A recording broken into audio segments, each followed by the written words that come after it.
Yes, yes, yes. What is up? What is up? Mixed Combat Radio family. We're back. Full team is back too. Yeah. Did you guys miss me? Formed like Voltron over here. Yes, of course we did, Melody. Of course we did. Um, not a lot to talk about, but luckily the stuff we do have to talk about is big. It's Canelo fight week. It's here. Undisputed versus undisputed, Gary. The fight that you always wanted. I know, as being a Texas fan, right? Like and a Charlo fanboy, right, Gary? So you're very, very excited for this one. A lot to get to. Mario Barrios on the card. I know you're not a fan of his, Gary, but we're a big fan of Booga, his. booga. A lot to get into. Um, I'm Matthew Hunter. Follow me, I'm at Hunter MCR, also social media platforms. And I'm joined by two lovely co-hosts. First up, Melody Joy from the Beauty of Boxing. Melody, you missed last show, but you're back here. How Why you do you doing? have to keep bringing it up? Well, you should go watch the last show, people. A lot of people didn't watch it, so go back and watch that show. Just saying. Without me, Matt, I just feel like you didn't miss me on the last show. No, You we did, and obviously the audience did too. There's no melody; they weren't I had tuning so in. much to say. Also, I just wanted to yell it over the screen, but I couldn't. Um, Like what? Lots of stuff constantly, but I didn't. And plus, there's a good. You guys were talking about some stuff that we get to talk about the actual results of the fights you guys Mhm. led up to. So it's still cool. I'm fine. Yeah, I can't even talk about Zhang. Go China. I would pan up to the Chinese flag above us, but not right now. Anyways, Gary over at Texas Boxing Scene. Gary, how you doing? Good. I'm good. I am excited for this week. I'm even thinking about buying the fight. I'm considering buying it. Um, You supporting boxing. yeah, I feel like it's almost a pay per view worthy fight. There's another one that just got announced that is certainly not a pay per view worthy fight, but we'll get into that later. But this is a good fight. Like I was talking to B Hop when they first announced it at a Golden Boy card, and he thinks Charlo has a real shot, right? Like he doesn't think the weight's going to be that big of a difference. It's gonna make not that much, but I've got both predictions live on 3D Boxing Blog on YouTube. Barrios Ugas, which we'll get into, is a wet dream if you want to make money on it. That is such a good fight to make money on. Even if I'm wrong, you still make money. I'll walk you through that if you go to 3D Boxing Blog and you check out the video on how to make money on Barrios versus Ugas. So much to dive in there. That was a lot, Gary. Gary always throws out hot takes quick. I think just to get my blood boiling, and it works every time. Every time it works. One, before we get into like the X's and O's, like who's gonna win the fight, like Gary said, like this is like maybe a pay per view fight, Canelo versus Jamel Charlo. Um, I mean, how is it not a pay per view fight? One, it's Canelo Alvarez, so pretty much any fight he's in is gonna be pay per view, except for like when he goes to the bottom of the bottom. Who, Canelo? Yeah. Oh, that'll never happen. I mean, there's been a few times we fought like on HBO cards and not an HBO pay per view, right? But there That would be was years ago. years ago, yeah. and they were against guys that weren't good. So like, I understand that. But Jamel Charlo, even though he's in a different weight class, is an undisputed champion in that weight class. I mean, he is one of the top 10-ish pound for pound fighters in the world. When people compare this to Mike Garcia moving up or Kell Brook or Amir Khan, I feel like those are really bad comparisons because none of them were at the spot that Jamel Charlo is at right now. And again, I'm not saying he's going to beat Canelo because I don't, spoiler, I don't think he beats Canelo. But I do think this is a completely reasonable fight. People were talking about Earl Spence versus Canelo. That's a way bigger weight class jump. And Earl Spence was never even an undisputed champion in his weight class. So I find it really odd that like a lot of people like were okay with that because it was a bigger name, I guess, in Spence. But for this fight, they're kind of like balking at it, like, it's not really that good. And the purists are trying to be like all uppity about it. Like, come on. Like this is gonna be an awesome fight. It's been a whatever build up. I mean, neither guy's really been disrespectful and been like, over the top about it. They've been But very it's respectful. been a good build up for Charlo's been calling out Canelo forever. Yes, Both both have. Yes, and then both of them. So for both, for him to get the fight, and he's already leveled up so many times, I feel like it's a good fight for him. He ain't gonna win. Good fight and a good name to put on his resume. Gary, I mean, you're the one that said that's maybe a pay-per-view worthy fight. So what leads you to think that's not pay-per-view worthy? Well, the only thing you can complain about is the weight difference, right? It's 2 weight classes. But here's what I would say. Canelo's best weight class is 54, right? I mean, he outgrew the division, but I still think that's his best weight class, right? He's like 5'8". So Charlo is going to be taller and longer, right? I mean, that's factual, correct? He's taller and longer. He's higher. Yeah, I think so. Sure. Reach and taller fighter. So I don't think. And look, when we talk about Mikey Garcia came up from 126. And then he went to 135 and then jumped up to 147. Kell Brook, maybe we overrated him, right? Like he wasn't a pound for pound guy like Mikey and Jamel was, right? So we have to accept it. We have to accept that Kell Brook's overrated. I'm not saying trash or anything, but we were saying a lot of people, I too picked him to beat Spence, and in retrospect, that was probably pretty stupid. Like he wasn't probably that level, right? And then, not that he's not good, he's good, but he's good for a British fighter. I wish Rob was on right now. I mean, he had like a trilogy with Carson Jones, didn't he? Yeah. Kel, don't listen to any of this. We love you, Kel. We love you, Mr. Brooks. I think there's a blueprint. Are we going to start with predictions, or do you want to get into that, or want me to, and then you guys can follow? Yeah, I mean, unless you want to like quickly talk about like pay-per-view buy rate. Like, what do you think? Pay-per-view buy rate. I think this is going to do well. I really do. I think this is going to do really well. I'm going to say 600. Melody, what do you think it does? How much is it? Pay-per-view buy rate. How many buys does it do? But how much is the 85? 85? Yeah. $85. So that's a lot. Does the La Raza come out and support him? I mean, of course, Matthew. We will support Canelo. Duh. Even though it's not on Mexican Independence Day weekend, pisses me off. By the way. Whatever. I mean, it's still whatever. It's Canelo. We love him, but I think I don't know if it'll do past 400,000. I don't think past 400,000. No. Really, that low? Okay. Well, lower than Amir Khan? Well, Ryder did bad too. What did Ryder do? But this is bigger than Ryder, isn't it, Melody? They can get it on Showtime, right? Yes. They can get it on. No, just Showtime. Showtime. This is just a PBC fight. Yeah, but. So it's not like DAZN and Showtime. It's gonna be on, all the cable providers and Showtime. I'm assuming, obviously, because how it is now. Like, if you have a Showtime app on any of these other apps, like Amazon Prime Video, you can have a Showtime app through it. But it's still gonna be pay-per-view, right? Yes. I don't know. I can't even see 500,000. Like. So Melody's saying between 4 and 5, right? Yeah. That's low. I'm guessing high 700s. Whoa, Matt's going super aggressive. Matt's going all in. Yeah, Okay. Not that. Why? Because I think Charlo has a bigger pull. The Charlos, period, have a bigger pull than we kind of think. Yeah, to be honest. Historically, they've always done really good numbers when they're on Showtime. Better than the average.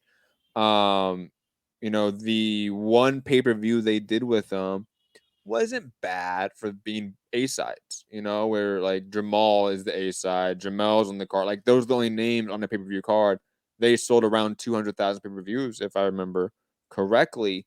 So that puts him with like the Spence in like that type of realm. So as a B-side, I think he complements Canelo very well, Jamel Charlo.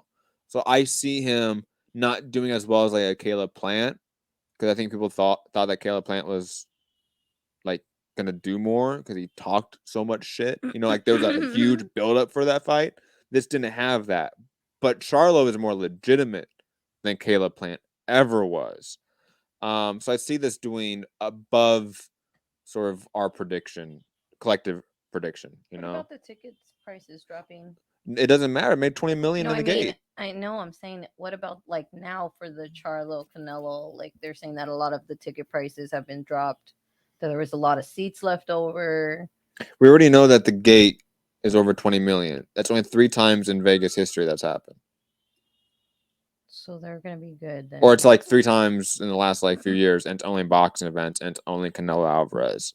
It's like Canelo Triple G over. Those are like the numbers we're hitting here. Well, we didn't have no good like Independence Day fight. Actually, I mean, Yeah. that Bill Zepeda Hey, be Really? nice to Bill Zepeda. against the Philippines. Like we love the Philippines. We didn't want him to beat Gesta up. Nobody wanted that. Like Yeah, he wants to like make the Oscar wants to make these rivalries, right? Like, and like Mexico versus Ireland. Like there was one good fight between Mexican and Ireland, and that was 30 years ago, right? Zaragoza and Pocket Rocket, right? But like now every time he gets a fight, he wants to put him with Spike O'Sullivan, right? It's like no, there's no Mexico Ireland rivalry, Oscar, and now Mexico Philippines, like. Everyone loves Filipino fighters because they're action fighters, and everyone loves Mexico. Like, if you ask Filipinos, they like Mexican fighters. If you ask Mexicans, they like Filipino fighters. There's no rivalry there.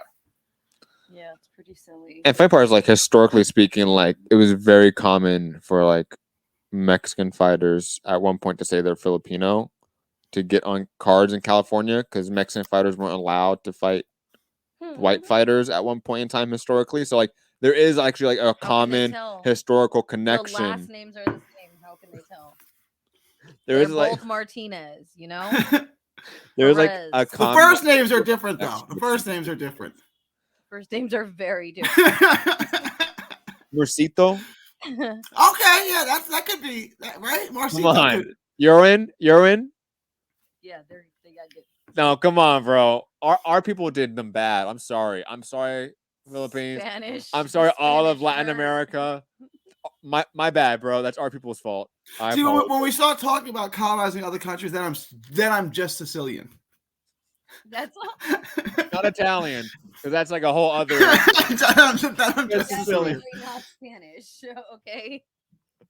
No. Anyways, digressing. In terms of who's gonna win the fight, Canelo.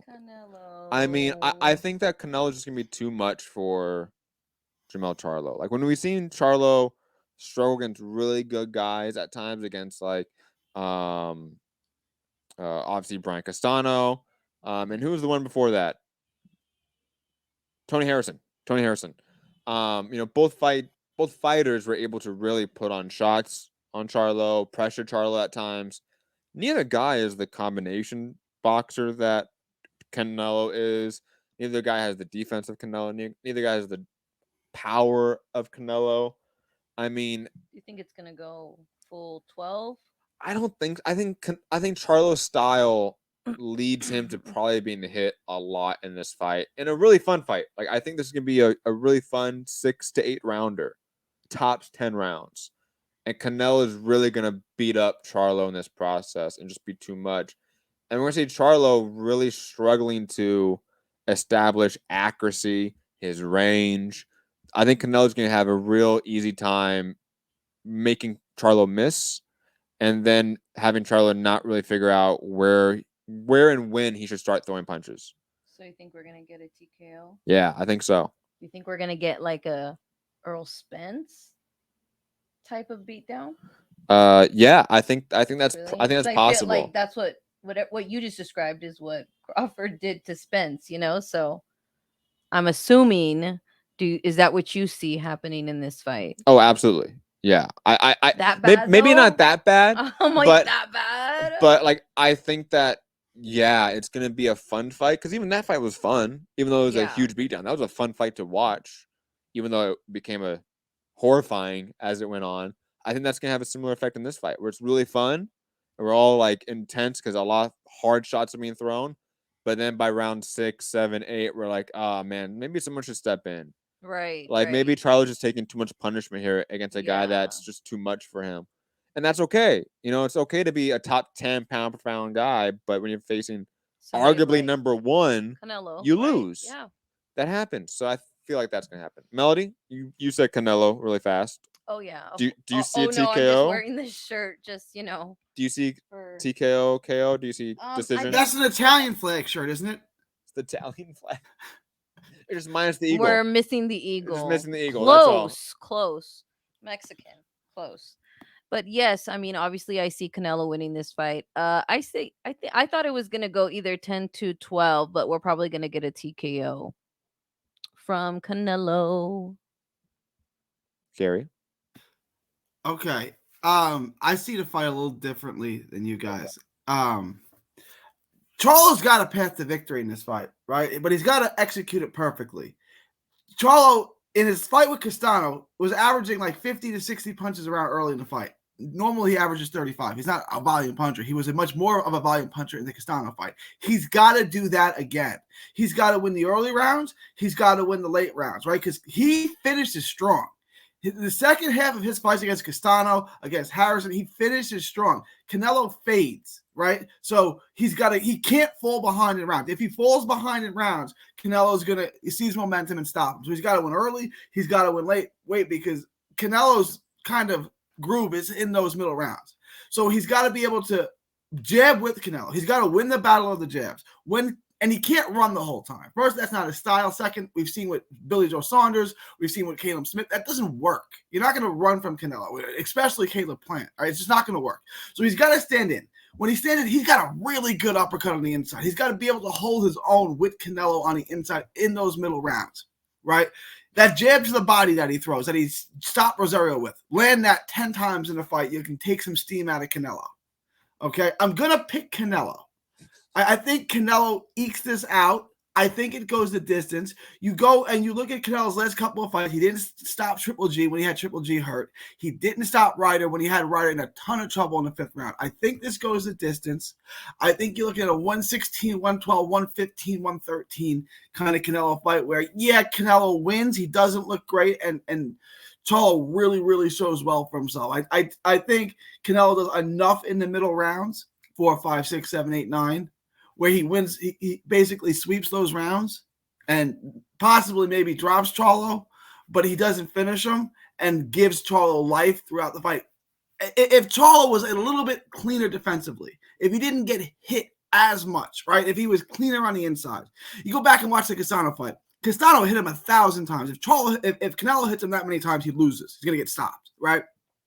He's got to clean that up. He's got to keep the same work rate, but he's got to clean that up defensively. If he gets tagged as many times on the inside as Castano, and Castano's a good inside fighter, so I'm not disrespecting Castano, but Canelo's better, bigger, and stronger than Castano.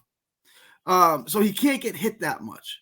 But if he fights a clean defensive fight, he's got a shot. But I just think he's going to get hit a little too much, and I think Canelo's going to sweep those middle rounds and take a really close decision. But there's definitely a path to victory for Charlo if he executes perfectly. The only thing I disagree on, Gary, and it's a big thing, is the idea of him needing to do all those tactical things that you mentioned at the same time as throwing 70 punches around. I feel like if he's throwing that much, he's not setting traps for Canelo.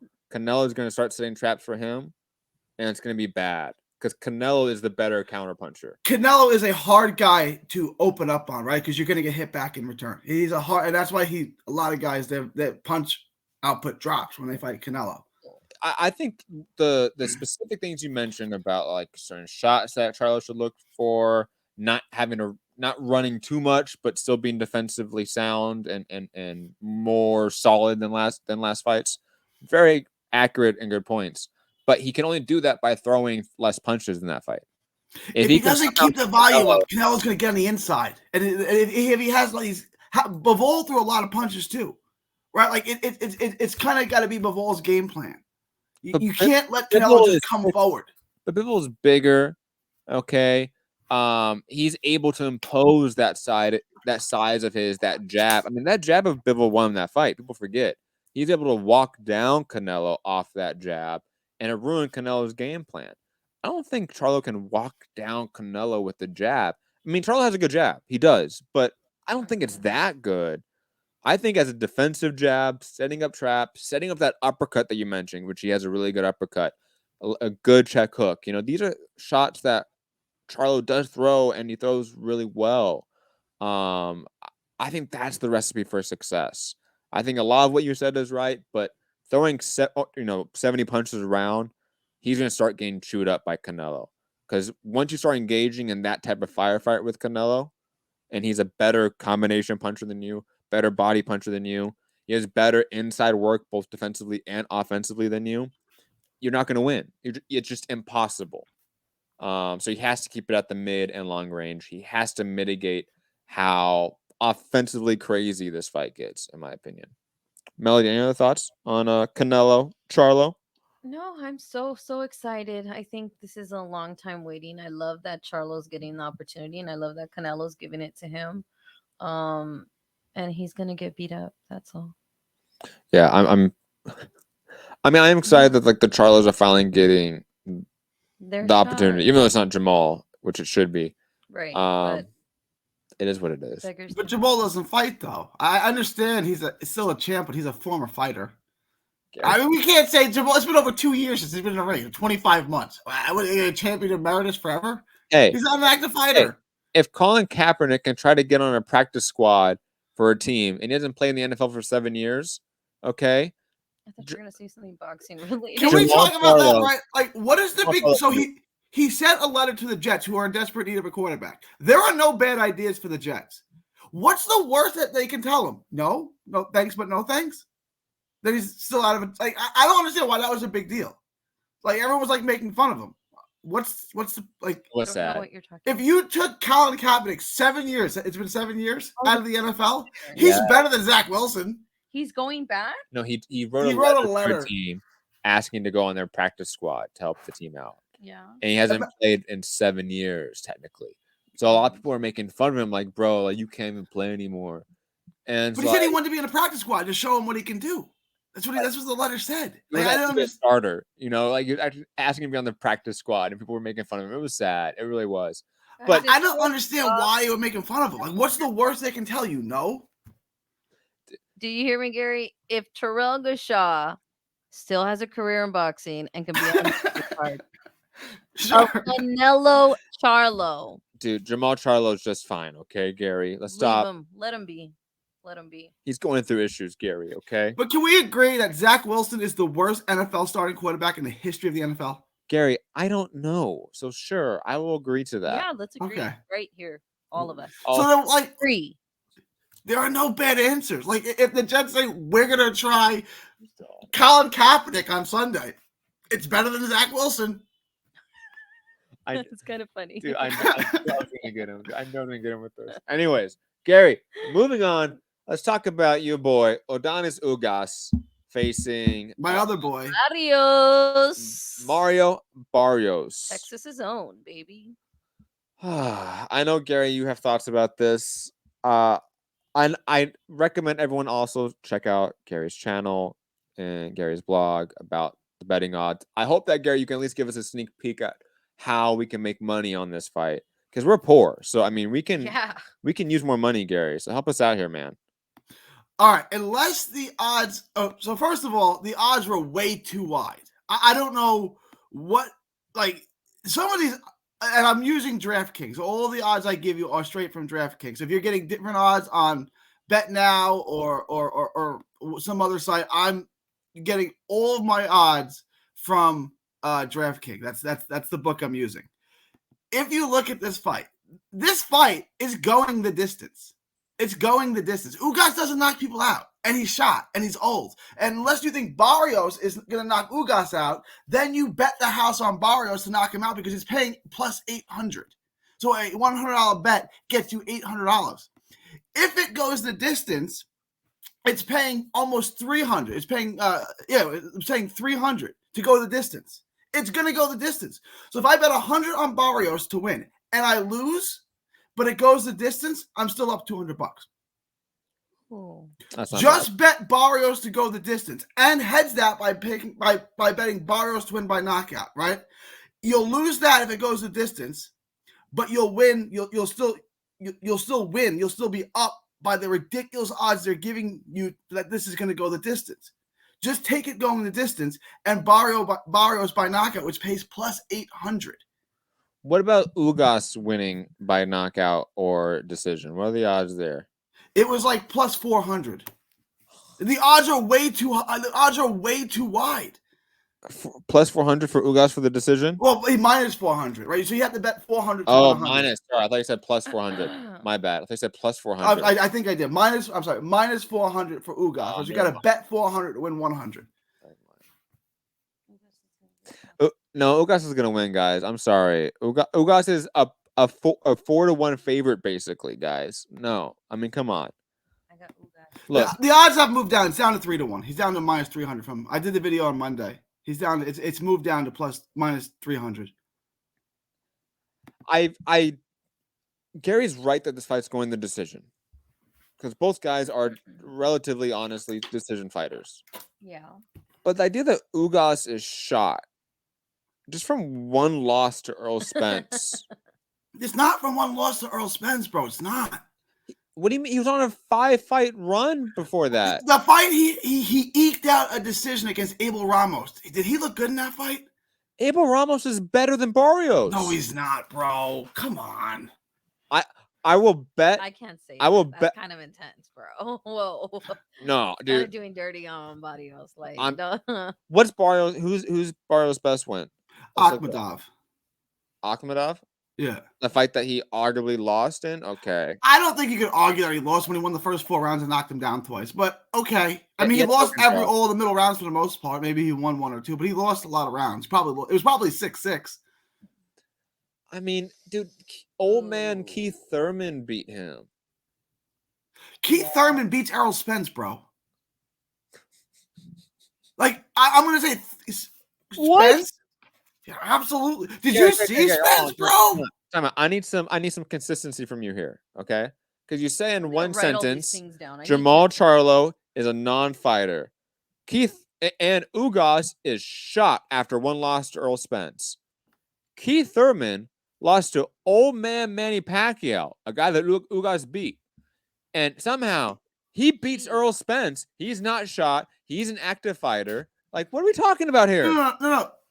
Keith Thurman's not an active fighter, right? Like, if this was Jamal Charlo, I'd be picking Jamal Charlo to beat Canelo. But he's not fighting, right? Like, I'm not being inconsistent. And I'm picking... There was never a time, really, where I picked Errol Spence to beat Keith Thurman. Stylistically, it's all wrong for him. Like, you go back 7 years ago, you say, who wins Spence Thurman? Probably Thurman. Like, I'm not being inconsistent about it. And Barrios had more moments with Thurman than Ugas had with Spence. And then looking at Spence's last performance, like, you really think he could beat Thurman right now? Thurman's an A++ fighter. He just doesn't jab enough. But, like, you think Spence is going to go track down Keith Thurman? Yeah. Like, I don't see that at all. Like, I think if Thurman fought Spence, Thurman beats him up pretty good right now. All right. Maybe I'm high on something here. Let's. I just need to refresh my memory on Thurman's like recent. It's only Barrios. The only fight he's had in like 4 years is Barrios. One, he isn't recent. 2 knee surgeries down, a marriage and a baby, bro. Women weaken knees. Stupid. Okay, dude. We probably do, and if not, we break them. His last significant win is still Danny Garcia from 2017. That's Keith Thurman's last significant. So Barrios isn't a significant win? No. Okay. Compared to Danny Garcia? No, not compared. Just on an island by itself. Is Mario Barrios like? No. Okay. For example, the Manny Pacquiao fight. If he had beat Pacquiao, significant win, right? Well, that's a career-changing, defining win. Manny Pacquiao, yeah. But Sean Porter, significant win. But then he came back. There are wins and didn't have a career. There are wins that are good. Don't get me wrong. Like I think that even the Josito Lopez fight, like opponent, it's a good win. Yeah, that's a fight you got to win. Yeah, but again, there are significant wins and they're just good wins, right? He's fought one guy of significance since 2017, and he lost. It's not good. Has anyone been harder at Keith Thurman than me? I mean, I was at a time. He's got a shirt to prove it. And he gives me for free. Shout out to Keith Thurman.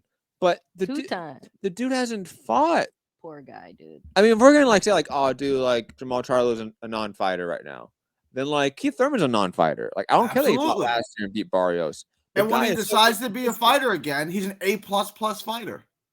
No, stop. Okay, A++. he is worse than Tyson Fury. When we I'm talk not about Tyson arguing any Fury, of the things that you're saying. then Like, I'm I not don't know arguing at how you all. can say he beats Earl Spence. Okay, I don't get that. Or that, and I don't get how if, and again, the consistency of logic here. You know, if Ugas, a guy that beat the guy that is Thurman's only significant fight in the last 7 years. He beat him 2 years later at 44 years old, bro. Whatever, 43, 44 years old. Like, Pacquiao looked like crap in that fight.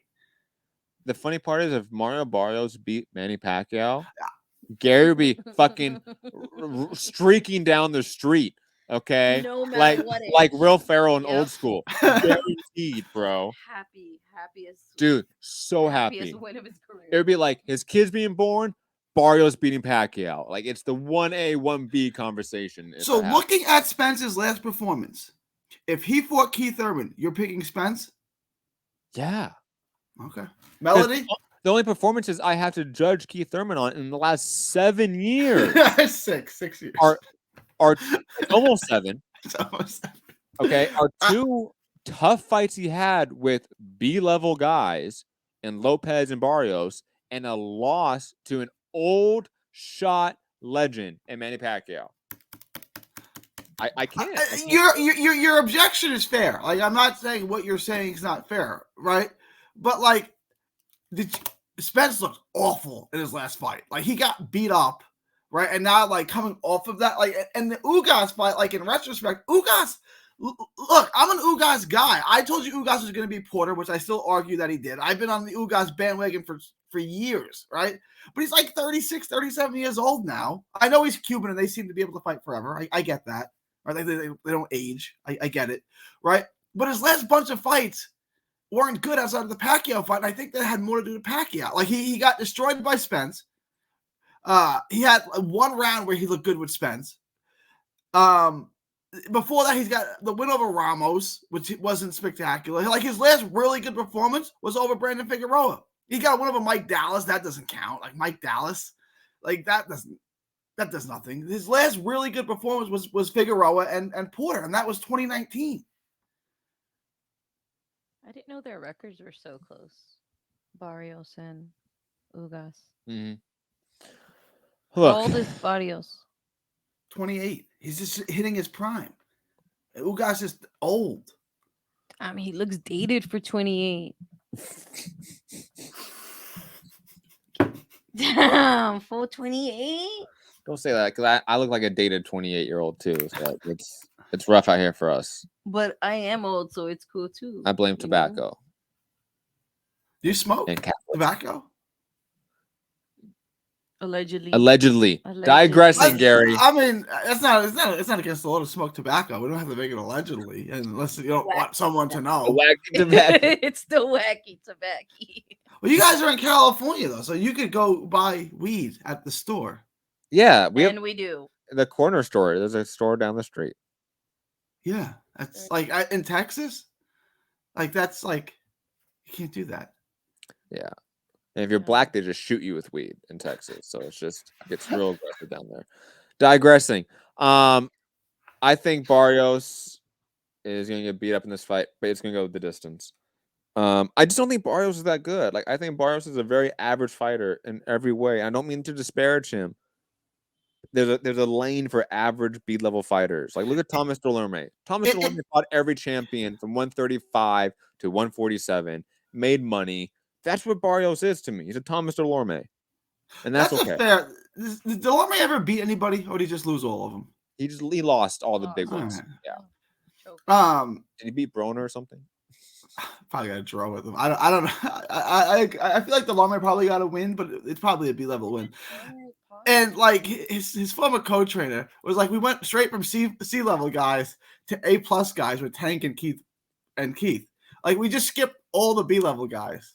And then Crawford, he's fought like pound for pound level guys back to back. That's what Barrios does. He's fought a ton of great guys. And then he Tank and then Keith. And he just loses. It'll happen again. I don't think Ugas is on the level of a Thurman per se, career-wise, right? Like No. totality of career, or Tank like right now, Ugas right? has been blessed. But Ugas, even though I disagree with everything he says about his home country, Oh yes, I still forgot have about to that. I still have to back him from like a technical perspective on a lot of matchups because I think he is a good fighter. Yeah. And I Because think he's a good fighter, not because of the country he comes from, right? what was that? He said you No. support him because he's a good fighter, not because of the country he was born in, right? He's good because of the country he comes from. That is true. Might be something to that. Yeah, it might be. Whether he supports Like if you're born in Kenya, you're probably a better distance runner than me. I don't. Any other thoughts on Barrios Ugas? You're picking Ugas, right? yes, excited to watch that fight. Almost as excited for the next one. I'm gonna come in and talk all that trash on Barrios. I'm pretty confident Barrios is gonna win that fight. If he loses, I'm gonna talk so much shit to Gary in the group chat, guys. Just don't I'll worry. be excited if Barrios wins. That'll be good. Like, damn, he needed to win. Especially if he's at his prime. Ooh. It's prime. Hey, it's for a title too? I can't read that far. It's an eliminator. It's a WBC eliminator. It's an interim world. Interim belt, which is equivalent to an eliminator. Yeah, the winner would be the mandatory for Crawford, who would obviously never take that fight because he'll either fight at 154. Yeah, so the winner is in good position to get a world title. The other fight of note, there's other fighters I might mention, but the other fight of note is Jesus Ramos Jr. versus Erickson Lubin. And like a part of me is like kind of dreading this fight because I like Lubin. Yeah. Like I've always kind of wanted him to have a better career than what he's had. And Ramos is like a destroyer of like hopes and dreams. Good. So good. Like he's one of the most underrated fighters in the game right now, in my opinion. Like he's one of the heaviest hitters in the game right now, and people don't talk about him. Like I think he's gonna really hurt Lubin here. Like Oh yeah, I thought you were talking about Lubin, and I was like, well, I like Lubin. Like I want him to do he's good in gonna his career. Ramos, No, like no, Ramos no, has no, giant muscles. no. Like Lubin's talented in some regards, but his game is very incomplete, if we're being quite honest. And I think Ramos is just gonna like a hot knife through butter, like just piece him apart. yeah, Like just dice him up because Lubin's defense is very lax.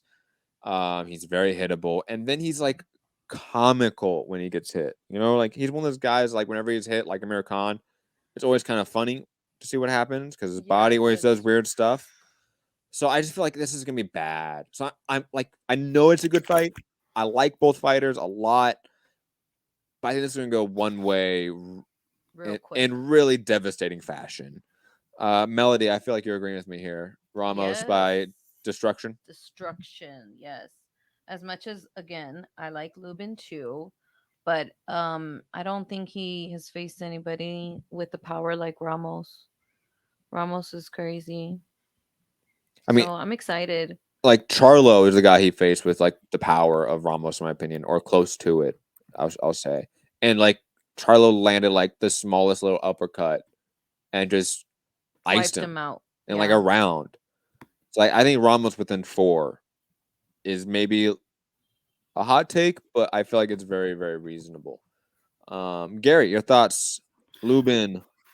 No, you guys know I've been all over Ramos for years now. So I think Ramos is already the best 154 pounder. I think now he just has to prove it. They got to get him the names and the fights, but I think he beats everyone at 54. Yes, that includes Charlo. I think Ramos is something else. Like just like I think David Morrell is the best 168 pounder in the world. Now he's just got to prove it. Michael Angeletti is the best 122 pounder in the world. He just has to. Michael Angeletti. He just has no to. way it's gonna be in that weight class. Stop saying blast. Oh, I'm sorry. No, I'm 118. I'm sorry. Bantamweight. 118. No, yeah, he's not better than New Way. I'm sorry. 118 is the best bantamweight in the world. He just has to prove it now, right? Like, but Ramos, that guy is so good. Like, he's just not a plotting come forward fighter. He's got good footwork. He can jab. Like, that guy's got it all. Like, I remember seeing him at 19. Like, that guy's the future. And they don't really seem to love him the way they love someone. Like, they love the white kid who he destroyed way more than him. What was the kid from Michigan? What's his name that he just destroyed his last fight? Wait, hold on. Let me double check. Ramos. I'm gonna mix up the white. Spencer, Joey Spencer. Dude, Joey Spencer. They love that kid. It's like Ramos is 10 times better than him. Spencer. And we knew that was gonna be bad. but they went hyping that fight. Like, this is a 50-50. Like, no, it's not. Like, Ramos is gonna dog walk this guy, and he's gonna dog walk Lubin. Lubin should be more competitive than Spencer because Lubin's a better boxer. But ultimately, Ramos is gonna destroy this guy. I really want like a retrospective documentary on Joey Spencer in like 20 years. You know what I mean? Like, because that guy's gonna fall hard. Where is he from, too? Michigan. Michigan? Yeah. Is he Teamster connection? I don't know. I don't mean that some like, connection. I don't mean that in like a conspiracy way. Like, as somebody that's been like promoting fighters in the past, like a lot of fighters do have connections with the Teamster. It's not like in a mafioso way. No, because they're great sponsors. They're sponsors. They're Their family members are Teamsters often. Mm-hmm. So the Teamsters will go and support a fighter and bring like 200 people out. Yeah. You know, so like I'm wondering if Joey Spencer being in the Rust Belt it has like any like union connection or he's gotta have connections to something because he's not that good at boxing. I mean, he doesn't suck. It's like he's total trash, but like, he's trash. He's not a world-class fighter. He's a regional guy at best. You know, like you put him on Showbox, right? And he beats those guys, and then he loses to everyone else. Like other fighters on the card, I want to make mention of Frank Sanchez, heavyweight Cuban fighter, undefeated. Alexander Vajdic, always excited to see him back in action because he had like an issue with his brain, I believe. Also, kind of a sign of like, hey, maybe don't do this anymore. Doing this, and sad that fighters have to do this, but hey, good just to see him walking around, you know. Terrell Gachet, a guy that's really reinvented himself, facing the dreaded Keandre Leatherwood. Okay, I love that last name. Beck Nurmagomedov Bet is also on the card, facing Justin James and other guys, other fighters, I guess, like Elijah Garcia, who's undefeated, who I really can't put a picture to the name, if I'm being honest. Elijah Garcia, 15-0. I can't put a name. Yeah. Who is that? He's a young kid. 12 knockouts out of 15 wins from Arizona. Is he like? I was going to say he's from Arizona. I mean, he's fought on a couple of PBC cards early. Like he fought on I feel like the Tank Davis Ryan Garcia card. Oh, okay. But that's it for this card, ladies and gentlemen. Any other thoughts on this PBC pay-per-view before? Also, Barrios is with Bob Santos now. He's no longer with Verge, and his first fight was with Santos was against Giovanni Santiago in his last fight, and he looked really good. Like I think Santos is a much better trainer than Virgil Hunter. Like who got better with Virgil Hunter besides Andre Ward? Like who did he train that like got good? Yeah, but he was funny in the corner. He's pretty funny. The fighters in the corner. It was the funniest thing ever. It was pretty calming voice. Very calming voice. And you don't like Teddy Atlas, right? No, I hate Teddy Atlas. He wasn't funny in the corner? He was funny in the corner, but like you would need doses of it. Like there was an era, like the Teddy Atlas era, where like he was on like every card, it felt like. Just smuttering and craziness. I hated it. He was on the video games too, so like you couldn't get away from it. Like, no, I'm not like Teddy's good in doses. Yeah. You don't watch his podcast, I'm guessing. Oh God, no. Okay. No, I couldn't. Sounds like a horrendous time. I don't like Teddy. Dude, honestly, it kind of sounds like RFK Jr. too, and I just can't. He's just not. I get he's got a weird voice. RFK is rough to listen to, man. Like I'm not even trying to be insulting. Robert Kennedy. F. Kennedy Jr. Oh, I don't even know what his voice sounds like. Hello. How are you? Does he have something? Like, does he have some kind of illness that causes him to I think he did have an illness, so I don't mean to like really make fun of it too much. But like he's a weirdo, so who cares? Remember president. I can make fun of him. They said he may run as a libertarian, which he's not a libertarian at all. Fucking rich. But if he did, because they were saying he would take more votes from Biden than Trump. I don't think I agree with that. He's not gonna take any votes. He's gonna take the hospital. I think it's an online like AstroTurf psyop thing. Maybe, but if he did, who would he take more votes from? almost equal. I think he does appeal a lot to the libertarian like indies, you know? The conspiracy theorists. Yeah. Yeah. More so than like just plain liberals, you know what I mean? Like Yeah. that's not really his cup of tea. So, anyways, digressing back to boxing. I know Melody's about to be like, dude, get me off this fucking show, I've please. had 2 sick kids, parent teacher conferences this week. I And just politics. and it's Canelo fight week. I can't even like concentrate. Let's concentrate on the thing that matters most. Chinese boxing. Zhang, Zheli Zhang, Zhang Zhang. is. It sucks that he like debuted as a pro so late in his life. Yeah. Because imagine if he was like 22. I forget. I think he was around that age when he fought in the 2008 Beijing Olympics and won like I think a bronze medal. And it took him like a decade plus to kind of go pro. I wonder what his career would have looked like if he had turned pro after 08, like Deontay Wilder. He would have been at the tail end of the Klitschko era, you know, at the peak of the Joshua Wilder era. Like he could have at least potentially been in some very big fights. Yeah. At a better age here. I feel like he's really coming into his own at his late age of what, like 42 years old. He's 40. He's 40. 40, He's the same age as me, 83. But I love to watch him fight. You know, he's one of those like fun heavyweights. So like I'll always watch him fight. He's Chinese. So I'll support my communist brethren. But it's really sad that like he didn't turn pro for whatever reason. I don't know what the reason was. It's not like China has a law against it at that point in time. It's been a very long time before that when China reversed its laws on professional boxing. So I don't know what the reason is. I would love someone to sit down Zhang and like kind of walk down like that decision after the Beijing Olympics. Why did he stay amateur? But he looked fantastic. Knocked out Joyce in brutal fashion. Chinese power, as he says. It was a beautiful happy birthday to me. Beautiful little check hook. Thank you. Yes. And what a parade when he got to the airport. Did you see? I didn't see that. My no. God, it was so crazy. China's going wild for Send him. that to me. Send that to me when you find it. Sad for Joyce too. Another fighter that entered the pros very old. I'm not. What would his heavyweight career look like? Should have never put that mask on. What's the Juggernaut mask? It's the Juggernaut, bitch. The Juggernaut mask. It's just a bad mask. Anyways, it's terribly bad. Gary, Melody, I don't know who wants to go about Zhang here, but Zhang, Chinese power. Let's go. Melody?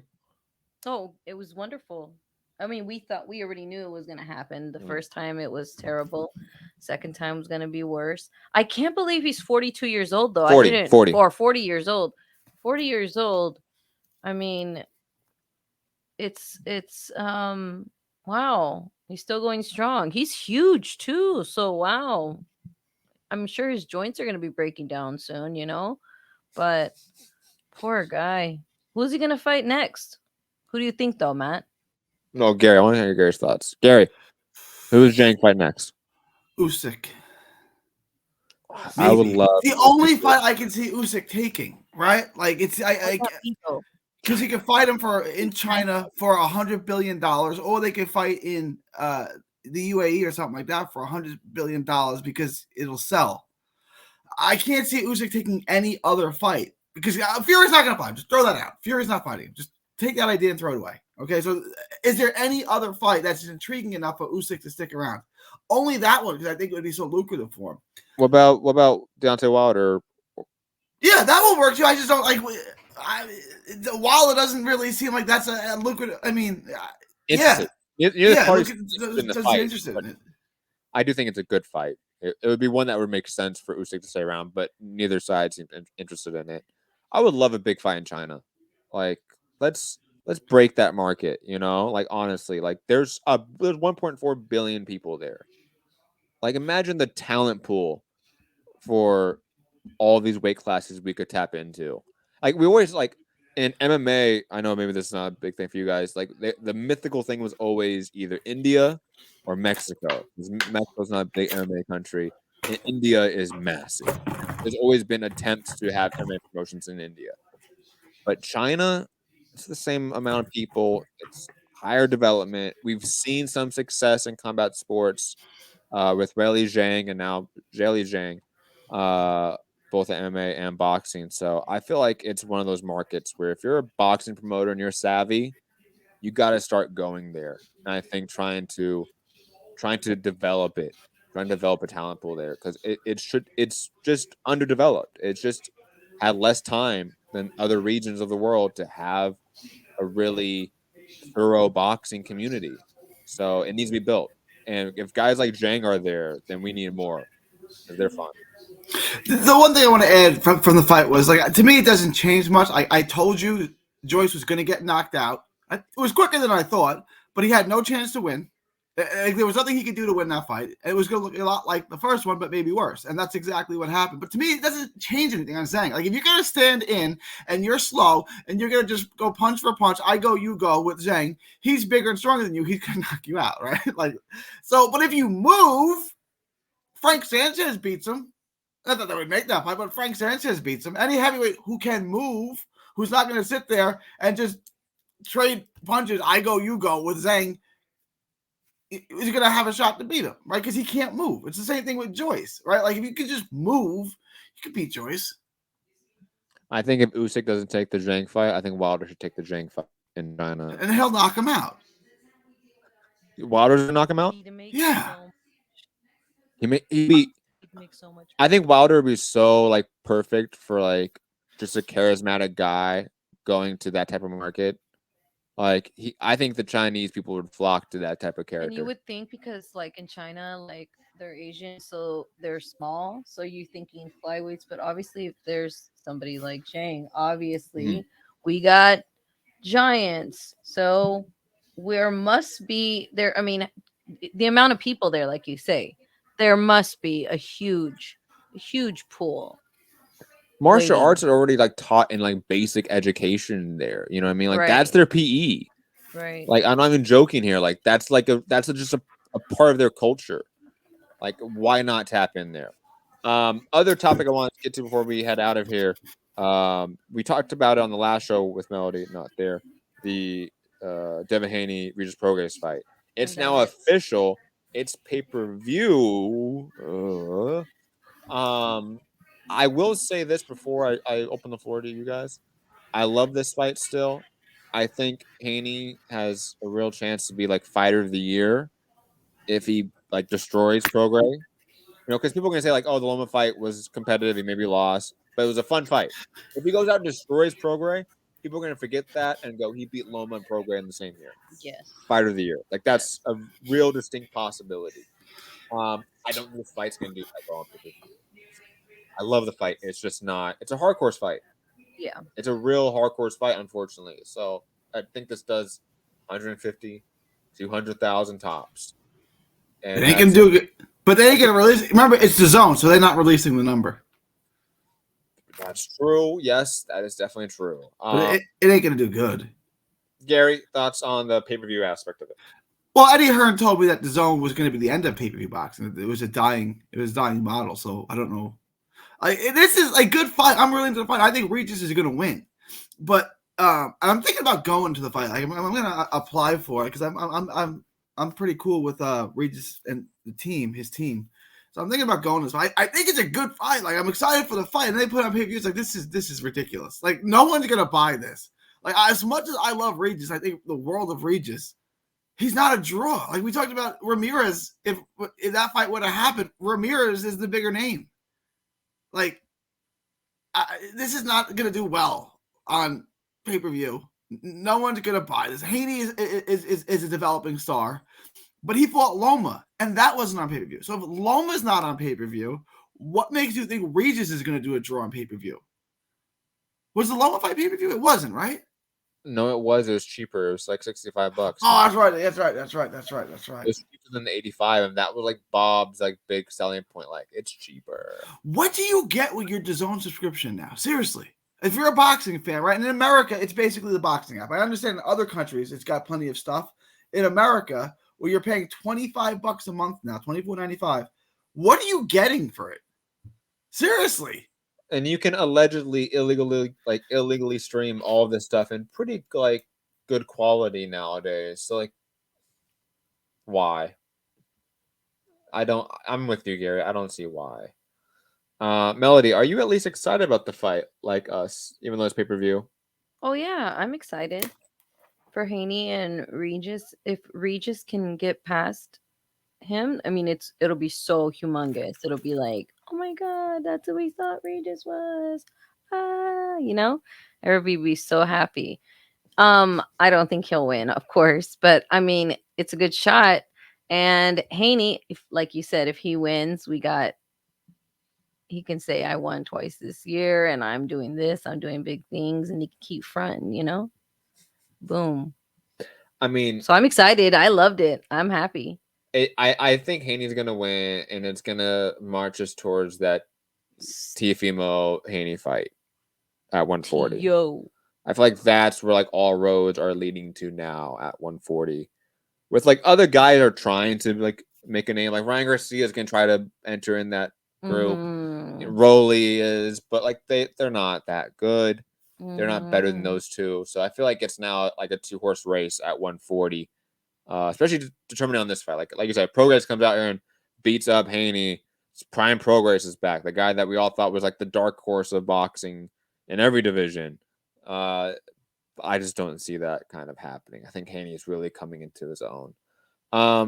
Any last thoughts before we head out of here? Oh yeah, Matt. Dame Lillard traded to the Bucks, gonna play with Greek Freak. Your thoughts? I know I saw that. You saw that? I didn't see that. That's funny. I mean, I think that's a good move for him. I mean, Dame is one of those guys where like he's one of the better point guards of his era, in my opinion. But he's been with like an historically bad team, an historically like mismanaged franchise. So like if I'm Dame, I've been wanting to like get him out of Portland forever. I want him to come to the Lakers, but it's not going to happen. Possible. The Lakers hate having like quality point guards for some reason. I don't. They had the greatest point guard that's ever lived. Stop saying that. Stop. No. Westbrook? Are you serious? Magic Johnson? No, I'm talking about like recently, bro. Like not like. Oh, I mean, they had Kobe Bryant for 20 years. Like they had Steve Nash. They traded for Chris Paul, and the NBA said no, and then he went to the Clippers. That's one of the like worst travesties. Mark Cuban explained why it happened, but like still like, and then he went to the Clippers like that. But like when you have Kobe Bryant, the ball's always going to be in Kobe's hands. So like, what's having a top-notch point guard going to do? Just take the ball away from Kobe. Gary, Kobe hasn't played since 2015, and he's dead. So like, it doesn't matter. Oh, they got D'Angelo Russell. Now, D'Angelo Russell's no good. I mean, I get he's not one of the best point guards in the league, but D'Angelo Russell's good. So they traded him away. They still have Russell, don't they? No, they just back. He just came back to the Lakers. Yeah, he came back. Yeah, he came back for the. Yeah, he came back at the end of the season. I forgot. That's right. He was drafted by the Lakers. Yo, they had a good squad, and they traded all of it away for Anthony Davis. They had Julius Randle. They had my blood pressure is rising right now. This is why I fell out of love for basketball. Brandon Ingram. It's because that entire wave of young talent for the Lakers was just like, fuck it, we're not even going to try it anymore. They just gave up.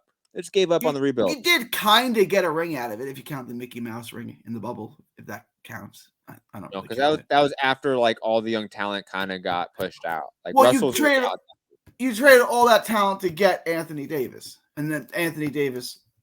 Look, and when Anthony Davis plays, he's one of the best talents ever. Yeah, we gotta wrap it up. Shout out to Dame Lillard, though. Okay. Final thoughts time. Canelo Alvarez is still one of the best fighters in the world. Yeah. Maybe getting a little bit old. Maybe, getting a little worse of a hairline. It doesn't matter. But his English is better. He's funny as fuck. Okay, let's fucking party, as he says. Okay. Weekend, guys. Charlo's fought nobody. Okay. So, come on. Canelo Alvarez for the win. TBE, the GOAT. Better than Inoue. I said it. Find me on all social media platforms, Matt Hunter, MCR. Hit the like button, share the show, all that fun stuff. Melody, final thoughts. Let the people know where to find you. You can find me at thebeautyofboxing.com and on all social media. And he was lying about Inoue, being under Canelo. Like he's on top, like in a way, Canelo. So he knows he has to look at that arm every single day of his life for the rest of his life. You know what I mean? So yes, but I'm super excited for this weekend. Let's party. Gary? Um, No, let's not party.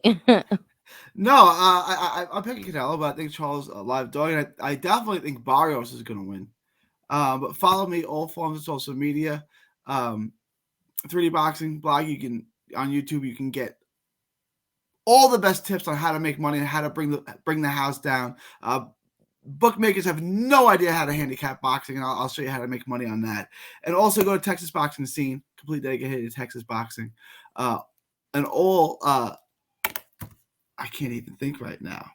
All proceeds. All proceeds. It just totally slipped my mind. Go to Autism Research and Recovery. It is September 27th, 2023, and Texas is still not a country. Let's make Texas a country again. From Texas to the world, thank you, and God bless. And remember, free Palestine and fuck the police. Peace.